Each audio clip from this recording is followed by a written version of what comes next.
മാമപ്പ് അതന്നെ അതന്നെ പറഞ്ഞത്. ഈ സെക്കൻഡ് മൂന്നാമത്തെ ഒരു മാമപ്പ്, അതാണ് എനിക്ക് തോന്നിയത്. അതില്ല രോമാഞ്ചമൊന്നുമല്ല, ഇറങ്ങി ഇന്ത്യൻ ഓടിക്കൊണ്ടിരിക്കുന്നത്. ഇന്ത്യൻ ഓടുമ്പോൾ നമ്മൾ ഓടും അതിൻ്റെ കൂടെ, അത്രേ ഉള്ളൂ. വേറെ പ്രത്യേകിച്ച് അതൊന്നുമില്ല ചുമ്മാ ഇല്ല. ഇല്ലായിരുന്നു. അടുത്ത 3 പാർട്ടുണ്ട്. ഇത് കുറച്ച് ത്രില്ലിംഗ് ആയിട്ടുള്ള സിനിമ, കാണാനും അതല്ല നമ്മൾ കൊടുക്കുന്ന പൈസയ്ക്കുള്ള ക്വാളിറ്റി ഉണ്ട്. നല്ല പടം, കുഴപ്പമില്ല. കമലഹാസൻ ഭയങ്കര നല്ല സിനിമ. കൊള്ളാം ബ്രോ, നല്ല പടം. പക്ഷെ അത്രയും എക്സെപ്റ്റ് ചെയ്ത് നമുക്ക് വരേണ്ട ആവശ്യമില്ല, അത്രേ ഉള്ളൂ. വണ്ണിൻ്റെ അത്ര വന്നിട്ടില്ല, ബട്ട് കൊള്ളാം, കുഴപ്പമില്ല. ഇഷ്ടപ്പെട്ടില്ല, ഇഷ്ടപ്പെട്ടില്ല. മെയിനായിട്ട് കമലഹാസനാണ്. തേർഡ് പാർട്ടുണ്ട്, അത് നല്ല രീതിയിൽ എടുത്തു വെച്ചിട്ടുണ്ട്. ട്രെയിലറാണ് കാണിക്കുന്നത് തേർഡ് പാർട്ടിൻ്റെ. കുഴപ്പമില്ല, ഫസ്റ്റിൻ്റെ ഇല്ല, കുഴപ്പമില്ല. ഇന്ന് പോയി പടം വിശ്വരൂപം 2 കണ്ടിട്ട് ഇറങ്ങിയെന്ന അവസ്ഥ. Super young man. Disappoint first Indian 2 കണ്ടതാണ്. അതിൻ്റെ എമോഷൻസ് ഒന്നും ഒട്ടും എനിക്ക് വർക്കായില്ല, കണക്റ്റ് ആയില്ല. ആൻഡ് എനിക്ക് ഒട്ടും വർക്കായില്ല.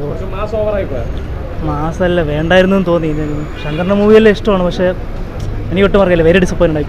മോശമായിരുന്നു. പ്രതീക്ഷൻ്റെ അത്രയൊന്നും വന്നില്ല. കാരണം സെയിം പാറ്റേൺ കഥയാണ്, ക്ലീശേ കാര്യങ്ങളാണ്. ഇപ്പോഴത്തെ കാലഘട്ടത്തിൽ ഈ സെയിം മേക്കിംഗ് സ്റ്റൈലൊക്കെ വെച്ചിട്ട് ഒരു കാര്യമില്ല. മാറ്റി പിടിക്കണം.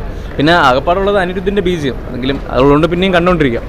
പിന്നെ തേർഡ് പാർട്ടിൻ്റെ ഒരു ഗ്ലിംസ് ഉണ്ട്, പക്ഷെ അതൊന്നും കാണാനും നിന്നില്ല, എല്ലാവരും പോയി. നല്ല പടം, അടിപൊളിയാണ്. ആവറേജ് ആണ്. Very disappointing movie. Because script വളരെ വീക്കാണ്, അതാ പ്രശ്നം. ശങ്കറിൻ്റെ ഒരു സ്റ്റൈലിഷ് മേക്കിങ്ങും സീൻ റിച്ച്നെസ്സൊക്കെ ഓക്കെയാണ്, പക്ഷേ മെയിൻ പ്രശ്നം എന്ന് പറയുന്നത് സ്ക്രിപ്റ്റാണ്. ബിക്കോസ് ശങ്കറിൻ്റെ മുൻകാല സിനിമകളിൽ ശങ്കറിൻ്റെ ഒരു റൈറ്റിംഗ് കമ്പാനിയൻ എന്ന് പറയുന്ന സുജാത, അദ്ദേഹം മരിച്ചതിന് ശേഷമുള്ള പിന്നീടുള്ള സിനിമകളുടെ ഒരു പ്രശ്നം തന്നെയാണ് ഇതിനകത്തുള്ളത്.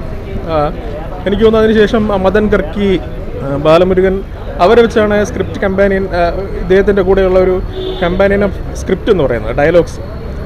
അത് ഇതിൻ്റെ ഇന്ത്യൻ്റെ ഫസ്റ്റ് പാർട്ടിൻ്റെ ഒരു മെയിൻ കരുത്തെന്ന് പറയുന്നത് അതിൻ്റെ ഡയലോഗ്സിൻ്റെ പവർഫുൾ ആയിട്ടുള്ള ഡയലോഗ്സ് ആയിരുന്നു.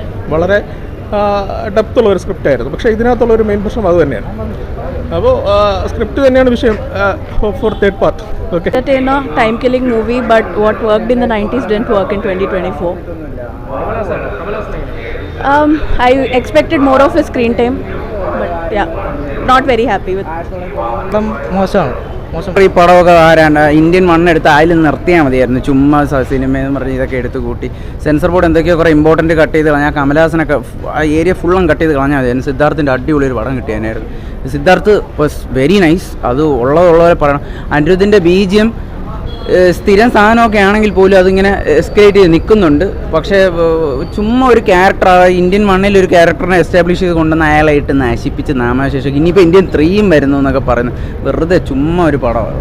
കമലഹാസൻ ചെയ്തിട്ടുണ്ട്. അദ്ദേഹത്തിൻ്റെ എല്ലാ സിനിമകളെയും പോലെ തന്നെ വളരെ ഡിഫറെൻ്റ് ആയിട്ടുള്ള പെർഫോമൻസും പിന്നെ ഈ എന്താ പറയുന്നത് ടെക്നോളജി ഏറ്റവും നന്നായിട്ട് ഉപയോഗിച്ച സിനിമയാണ്. അപ്പോൾ ഇന്ത്യയിൽ പൊതുവെ ഇന്ത്യൻ സിനിമകളിൽ നമ്മളങ്ങനെ കാണാത്തൊരു സാധനമാണല്ലോ, അത് ഈ സിനിമയിൽ നന്നായിട്ടുണ്ട്.